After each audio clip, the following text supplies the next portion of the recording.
مثل حسنك قط يا سيدي خير النبي.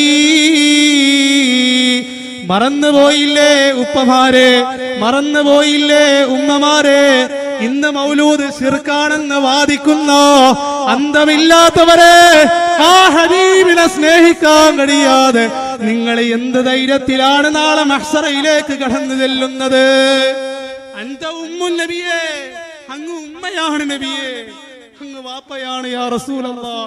മാ റഅയ്നാ ഫീഹിമാ, ഞാൻ എന്റെ ഉമ്മയെ വീക്ഷിച്ചു, ഞാൻ എന്റെ വാപ്പയെ വീക്ഷിച്ചു, പക്ഷേ യാ റസൂലല്ലാഹ് അങ്ങയെപ്പോലെ സ്നേഹം അവരിൽ നിന്ന് എനിക്ക് കിട്ടിയിട്ടില്ല നബിയേ. മരണത്തിന്റെ സമയത്ത് പോലും ഉമ്മത്തി, എന്റെ ഉമ്മത്തിന്റെ അവസ്ഥ എന്താണ് ജിബ്രീൽ? നാളെ ഖബറിൽ നിന്ന് ആദ്യമായി